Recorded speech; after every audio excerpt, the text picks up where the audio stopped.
বাংলাদেশ জাতীয় ফুটবল দলের নতুন মুখ হিসেবে যুক্ত হলেন ইতালিয়ান প্রবাসী ফুটবলার ফাহমিদুল ইসলাম।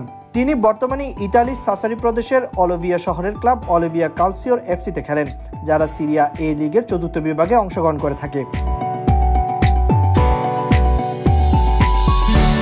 ফাহমিদুল ইতিমধ্যে সৌদি আরবের তাইফের জাতীয় দলের সঙ্গে যোগ দিয়েছেন এবং আগামীকাল থেকে অনুশীলনে অংশ নেওয়ার কথা রয়েছে। তিনি বাংলাদেশ দলের সঙ্গে এশিয়া কাপ বাছাই পর্বের জন্য প্রস্তুতি নেবেন।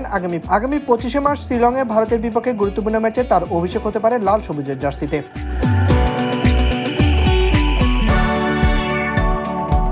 এর আগে ফাহমিদুলের ক্লাবে পাঠানো এক ভিডিও বার্তায় তিনি জানিয়েছিলেন, বাংলাদেশের জার্সিতে খেলতে পারবো ভেবেই আমি খুব খুশি। এটি আমার জন্য অত্যন্ত গর্বের মুহূর্ত। দেশের জন্য খেলবো, আমি নিজেকে প্রস্তুত করছি এবং ক্যাম্পে গিয়ে ভালো করতে চাই। ভালো করার ব্যাপারে আমি আশাবাদী এবং অবশ্যই ভালো খেলে লক্ষ্য পূরণ করতে চাই। বাংলাদেশ স্কোয়াডের বর্তমানে 5 জন প্রবাসী ফুটবলার রয়েছেন। ফাহমিদুলের পাশাপাশি নতুন সংযোজন হলেন ইংল্যান্ড প্রবাসী শেফিল্ড ইউনাইটেডের তারকা ফুটবলার হামজা চৌধুরী। এছাড়াও আছেন ডেনমার্ক প্রবাসী জাতীয় দলের নিয়মিত অধিনায়ক জামাল ভুঁইয়া, ফিনল্যান্ড প্রবাসী তারেক কাজী এবং কানাডিয়ান প্রবাসী সৈয়দ শাহ কাজেম কিরমানি। সাইদুল শামস, অফসাইড।